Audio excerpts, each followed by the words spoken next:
Hello and welcome to another edition of Happenings. Really is all about and bringing the community to the school. In the schools, developing relationships with students, with parents. No, we just taped a show on that.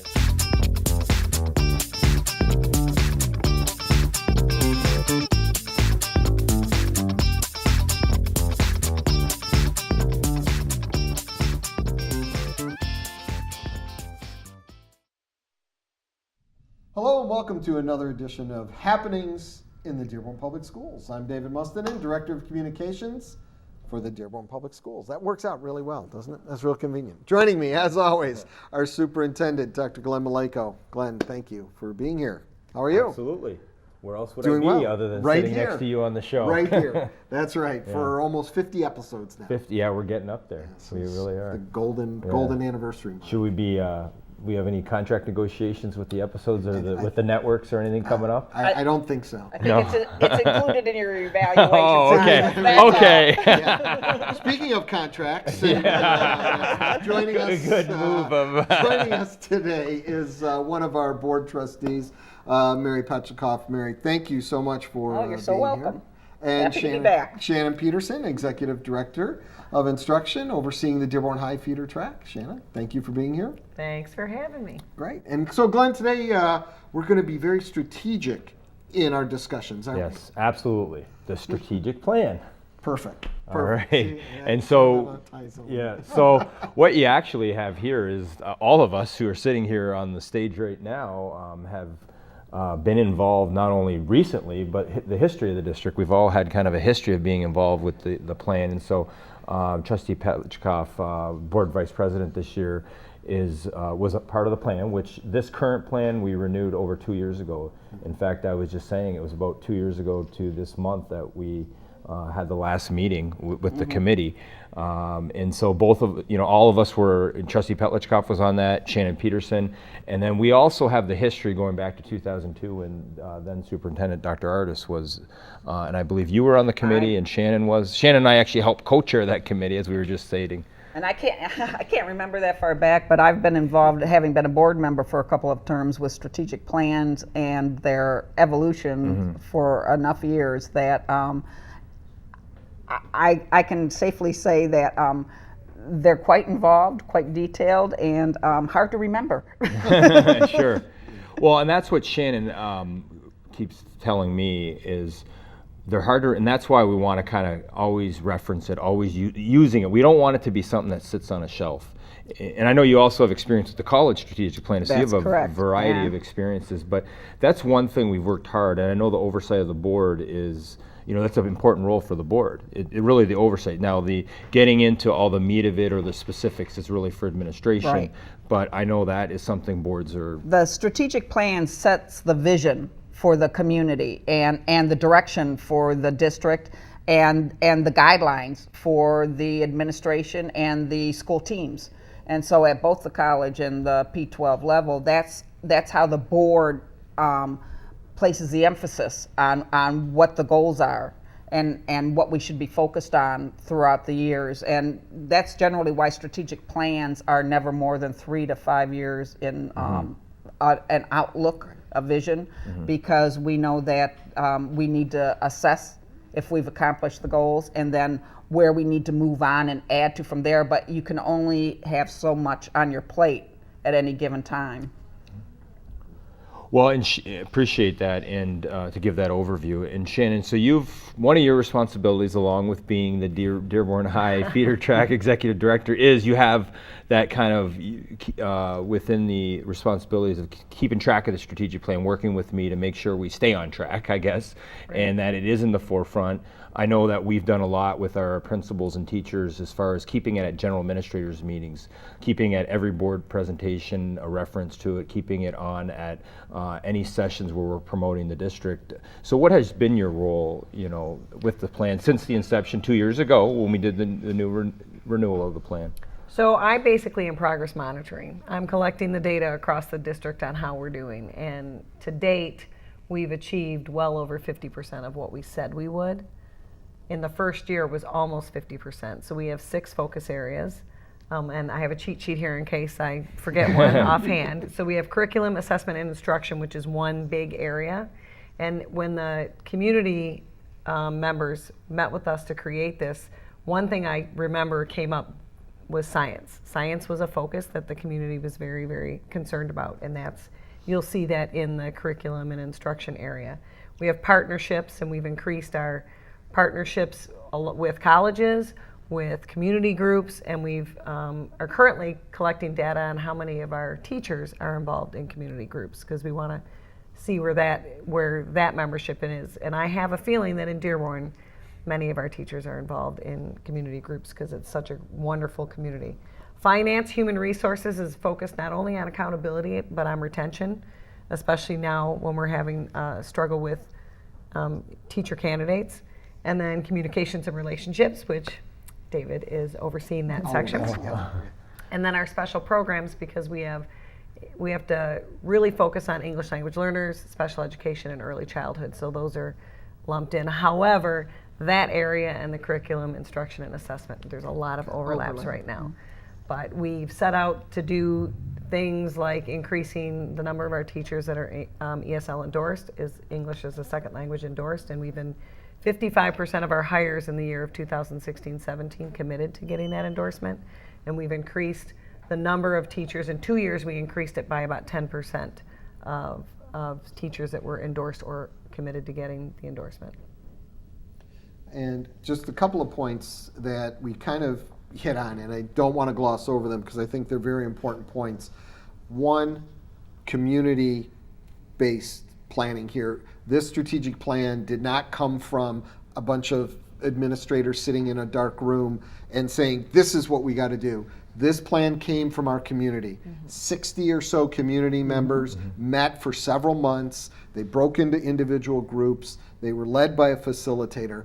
That's where this plan came from. This is a reflection of those goals that our community wants to see their children learn. Correct. And embrace. And that's the direction that our school district wants to go in. So I think that's very important to point out. Community-based strategic plan. 2, not something sitting on a shelf. So many times that comes about. You come up with this big, great plan, and then it sits on a shelf in a pretty binder, and no one ever looks at it. That's not what's happening here. This is being used, as Trustee Petlichkoff pointed out, as the roadmap for you to make sure we're doing our jobs, for us, so we know the meat and potatoes of what we have to be doing. And you hear teachers talk about it, you hear principals reference it, the board, administration, they're all referencing that's in the strategic plan, or this is what the strategic plan says. And it all comes down to accountability. What we have heard over and over from the community, and as an elected representative of the community, is that the community wants to know, do we have eyes on what's going on in our buildings, and do we understand what our goals are, and are we seeing results from the things that we're doing? I know in the past we did have, and that was one of the biggest challenges, was strategic plans that looked great and never were referred to again.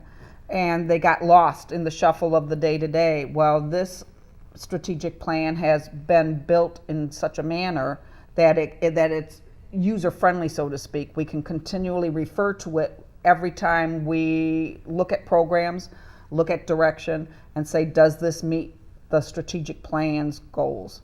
So it's very important because we can use it as an assessment tool for ourselves as to whether we're doing the job we set out to do. And one of the topics that we're kind of involved with right now is this discussion about where our infrastructure needs are going to be in the future and how we are going to go about meeting that. And that's part of the strategic plan. That's in that part of it as well. Infrastructure needs and the direction of the district. So again, tying it all back in. And quite frankly, we hear a lot from the community, were you looking at this when we started? And yes, we were. We recognized that there was an issue coming up. Everything takes time, unfortunately, and these things unfold over a period of time. But and nothing is usually an overnight result that you're going to see. So when we have something in the strategic plan, it isn't something that's going to be realized all the time within a matter of a semester or even a year. Some of these things take a great deal of time to be accomplished. However, as you said, the infrastructure, so we actually, through the strategic plan, are documenting what work is getting done. And as I was collecting the data, and unfortunately I don't have it right here, I was amazed at the number of summer projects that took place and were completed last year by our trades people. I mean, it is amazing that the work that actually is being done.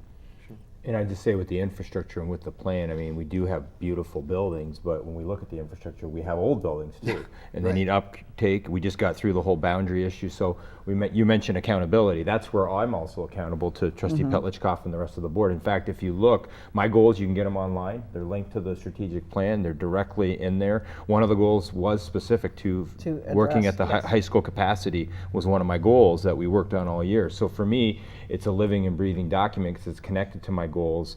And then what happens is it branches out from there, because guess what? Shannon Peterson's goals are then connected to my goals, which are connected to the plan. And David Mustonen, I don't know if you knew this, but yours are actually, Kind of figured that one out too, yes, absolutely. And the show is part of it, but that's one of the things too. I think when Shannon mentioned the community and you mentioned the community, I have that as a heavy part of my goals, and being involved, being visible. I think it's so important, and that's why we've outreached to different groups, different service clubs. We've gotten scholarships. We've gotten different things that benefit our students, really. And so I think that's where it's kept us focused. And Shannon, I don't know if you want to mention recently what we just did. We're almost 2 years in, and with our administration, we just kind of went through a process. So we went through each focus area, and I'm one person, and I like to think I know everything, but I really don't.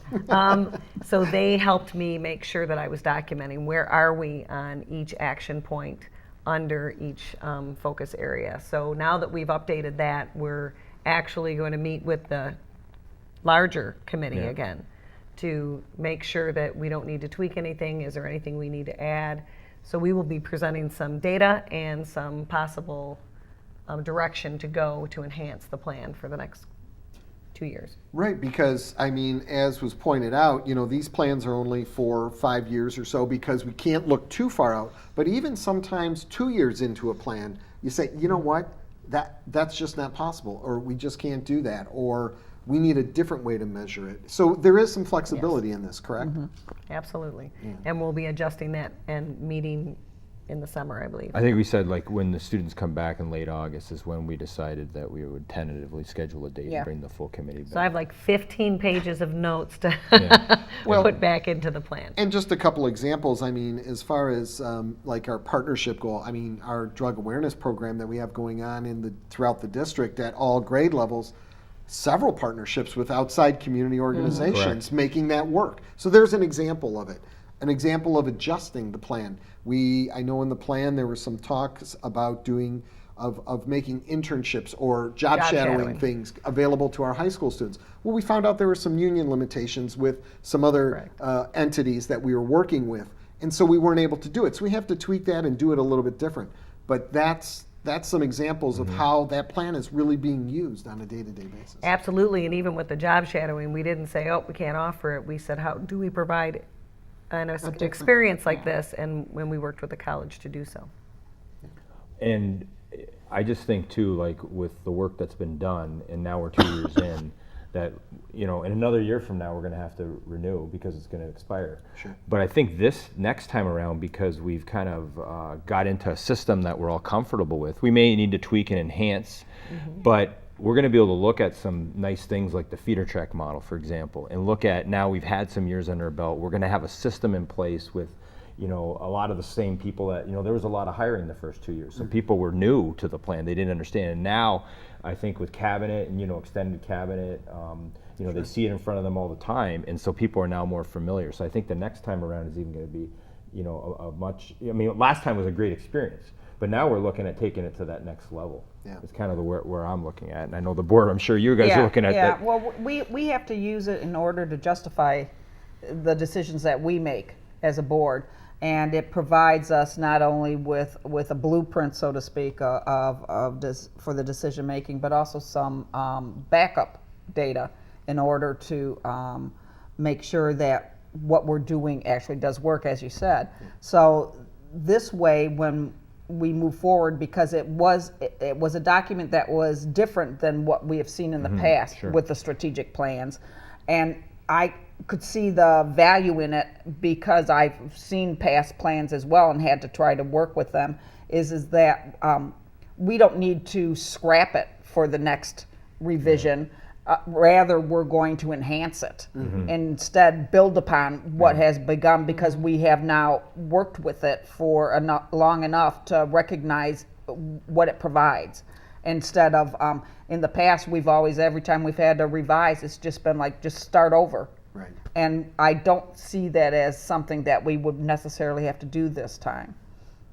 And we have some data sets that are supporting that, whether it be from the construction of getting through the whole boundary capacity with, I think, a positive from the community, to graduation rates, to just growth and achievement by some of these organizations that have been looking at our district, what we're doing, to budget, things like that, that we are in a place where our data is supporting what you just said, so I appreciate.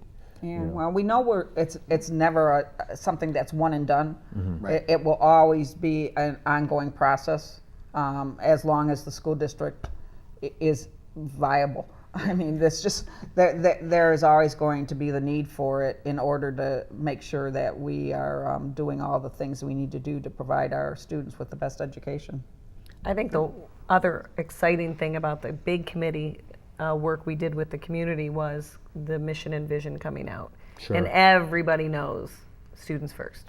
Everybody That's now right. knows It students was first. it was a branding That's our it was a branding coup here. Well, That's we right. like to have fun with that. We won't. But I'm not just going to won't say anything. end. But after the show, we have to take a picture We're with gonna the take big that. sign. So I just. Absolutely. Well, that goes without saying. Yeah, so. all right. Well, if you could compare strategic plans to roadmaps, maybe in our old strategic plan was like the old AAA triptych. In our new strategic plan, is more like a app on our A phone. GPS, A yes, GPS app. So Absolutely, I because we're think always adjusting. That's Right. right. That's right. So thank you both for being here. Thank you. Appreciate it. And as always, always a pleasure to be here on the show with you, Dr. Maleyko. Absolutely. It's always a good time.